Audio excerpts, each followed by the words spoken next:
Praise the lord. ప్రభునందు పిల్లరా, బాగున్నారా?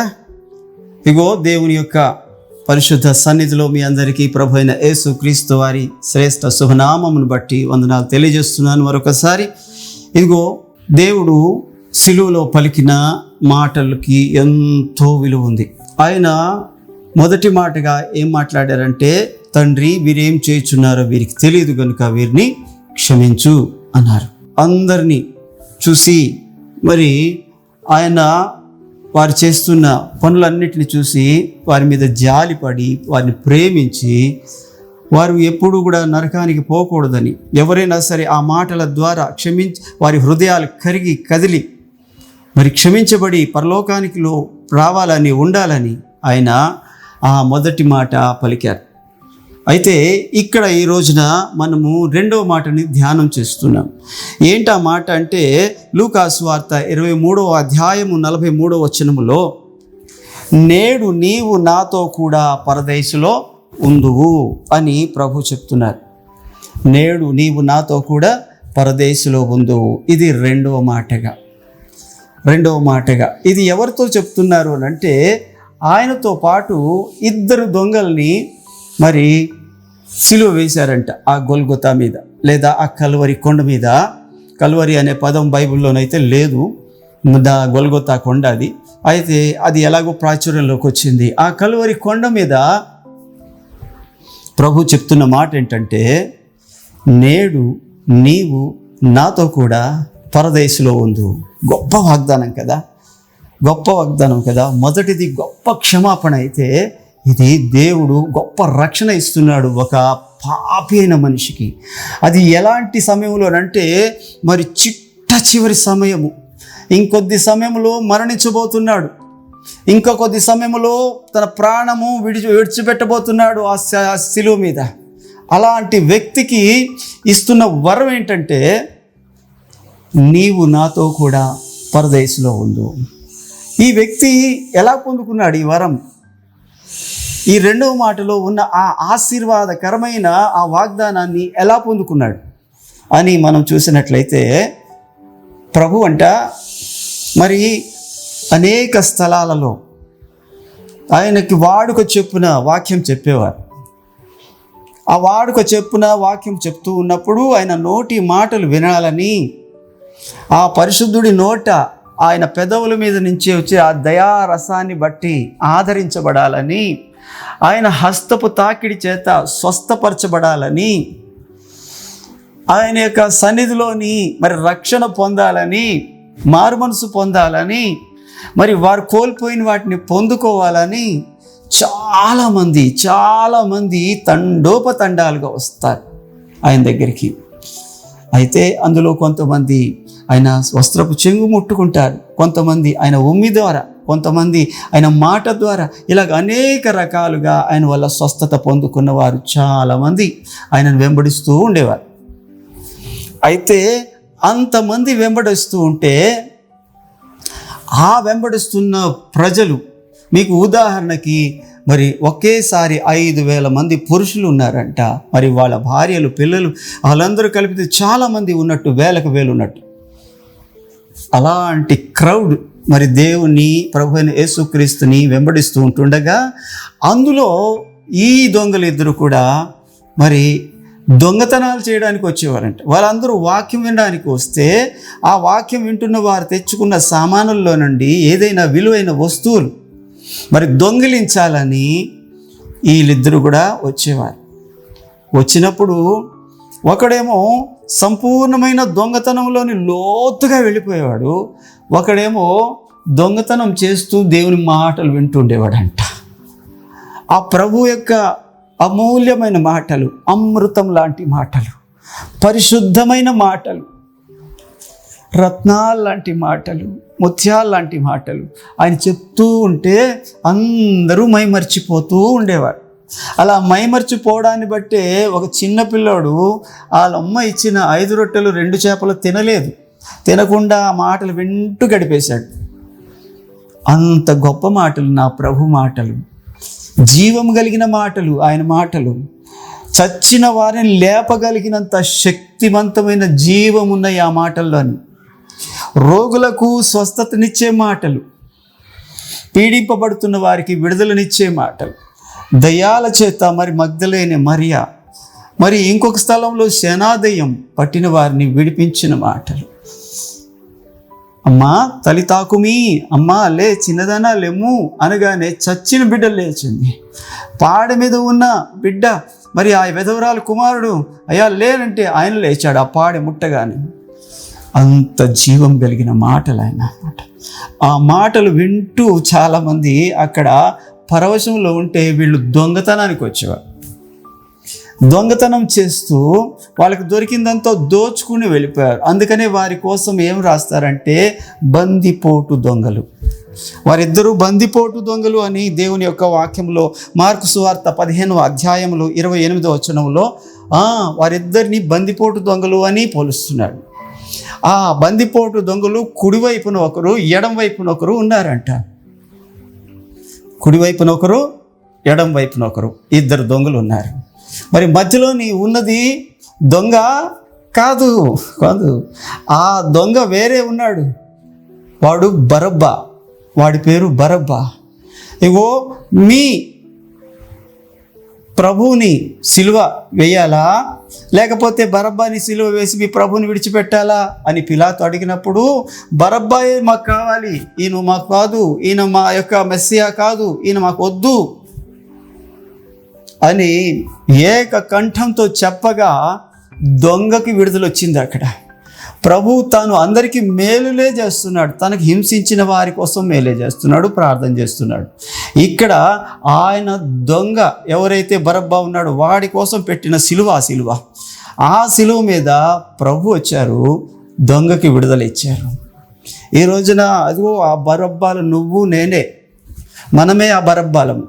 ఎందుకు అనంటే ఆ సిలువ మీద చావవలసిన వాళ్ళము మనమే. ఒకవేళ ప్రభువు వీరేం చేస్తున్నారో వీరికి తెలియదు కనుక వీరిని క్షమించు అన్న ప్రార్థన చేసి ఉండకపోతే, ఆ ప్రార్థన నువ్వు అంగీకరించి ఉండకపోతే, ఆ దొంగ ఎవరైతే మరణించాలో ఆ దొంగవి నువ్వు నేనే. అక్కడ ప్రభు ఉన్నారు. ఈ ఇద్దరు దొంగల్లోని ఒకడు వాక్యం బాగా విన్నాడు. వినుట వలన విశ్వాసం కలుగుతుంది అని రోమా పత్రిక 10వ అధ్యాయం 17వ వచనంలో మనం చూస్తాం. అవి ఎప్పుడు కూడా ఈయన మీటింగ్లు ఎక్కడున్నాయంటే, ఈయన ఎక్కడ కూడికలు పెడుతున్నారు అంటే అక్కడికి వెళ్ళి మరి ఆ దొంగతనము చేసేవాడు, అదే సమయంలో వాక్యం కూడా బాగా వినేవాడంట. ఆ విన్న వాక్యం పనిచేస్తుంది. మరి ఎడం వైపు వాడు వినలేదా అంటే వాడు స్వస్థతలు చూసేవాడంట, అద్భుతాలను చూసేవాడంట. ఎవరైనా మరి వ్యాధిగ్రస్తులు వచ్చినప్పుడు ప్రభు లేచి నిలబడు, వెళ్ళు, నీ ఇంటికి వెళ్ళిపో, పొరపెత్తుకొని వెళ్ళిపో అని మరి ఎంతమందికి అయితే ప్రభు అయితే ఆజ్ఞాపించారో వాళ్ళందరూ కూడా చాంద్ర రోగస్తులని కానీ, పక్షవాయువు గలవారినే కానీ, దెయ్యముల చేత పీడింపబడుతున్న వారినే కానీ, మరి ఎలాంటి వ్యాధులతో వచ్చిన వారినైనా బాగు చేయడం చూశాడు. కానీ ఈయన మాటలు విన్నాడు. అందుకనే ఎడం వైపుడు అంటాడు, నిన్ను నువ్వు రక్షించుకొని మమ్మల్ని రక్షించవయ్యా అంటాడు. అయితే కుడివైపుడు అంటాడు, రేయ్ అలా మాట్లాడొద్దు. మనకైతే ఇది న్యాయమే. మనం దొంగలంరా, మనం దోచుకున్న వాళ్ళంరా, అనేకులను దోచుకున్నాంరా, ధనదాహము తీరక దౌష్టంలో ఉన్నాంరా, దౌర్జన్యాలు చేశాంరా, దోపిడీలు చేశాంరా. మనము నిజంగా ఈ శిక్షకు తగిన వారమేరా. కానీ ఆయన ఏ పాపము చేయలేదురా. ఎవడో దొంగ కోసం వేయాల్సిన శిక్ష వాళ్ళు అసూయ చేత ఈయనకి వేయించారన్న సంగతి నీకు తెలుసు, నాకు తెలుసు. ఆయనలోని ఏ పాపము లేదురా అని ఆయన పశ్చాత్తాపడుతున్నాడు, హృదయంలో కృంగిపోతున్నాడు. ఎందుకు అనంటే ఏ పాపము ఎరుగునవాడికి అంత గొప్ప శిక్ష వేయడం ఒక దొంగకి కూడా నచ్చలేదు. కానీ యువతల దొంగకి అదంతా వద్దు, నువ్వు అద్భుతాలు చేస్తావు కాబట్టి ఒక అద్భుతం చేసేయి, నువ్వు తప్పించుకో, నేను తప్పించుకుంటాను, నేను వెళ్ళి నా దొంగతనాలు చేసుకుంటాను, నువ్వు వెళ్ళి నీ బోధలు చేసుకో అన్నట్టుగా ఒకడు మాట్లాడుతున్నాడు.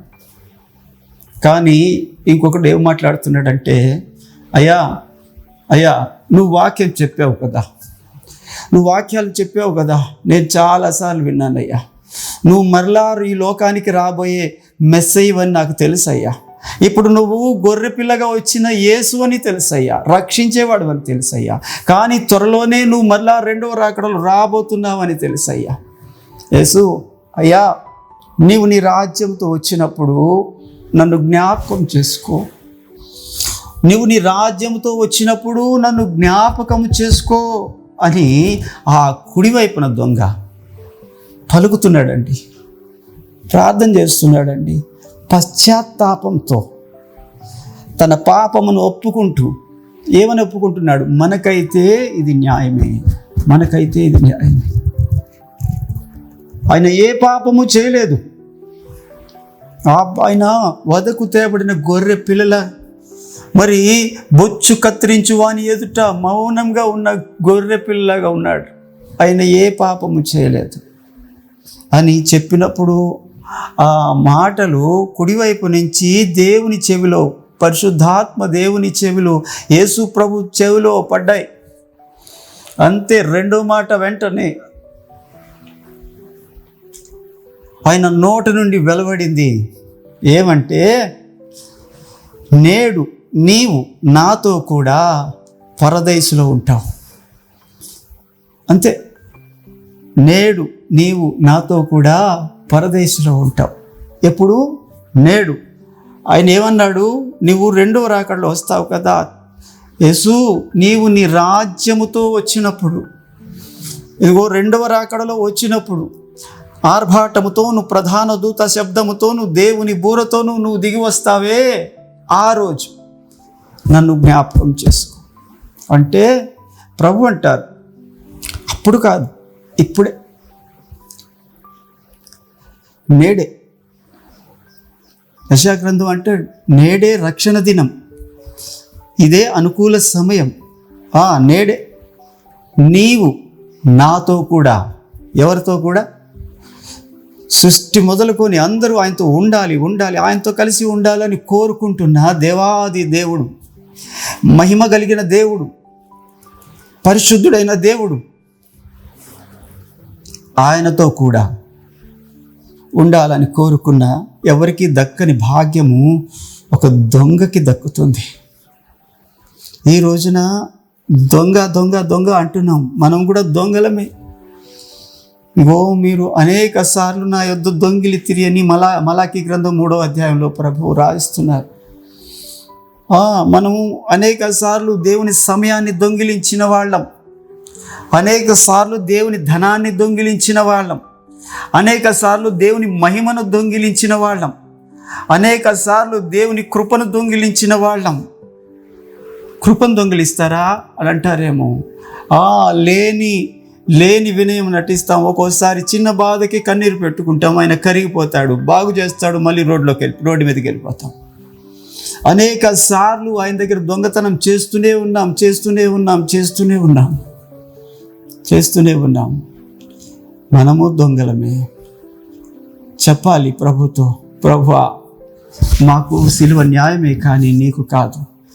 నీవు నీ రాజ్యంతో వచ్చినప్పుడు నన్ను జ్ఞాపకం చేసుకో అని ఆయన చెప్పినప్పుడు ఆయన అంటాడు, నేడు నీవు నాతో కూడా పరదైసులో ఉందో.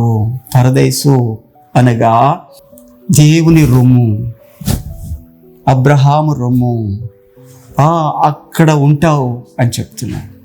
అవును, ఈ రోజున దేవుడు నీతో నాతో మాట్లాడుతుంది ఏంటో తెలుసా ప్రియ సహోదరుడ సహోదరి? ఇదిగో ఆయన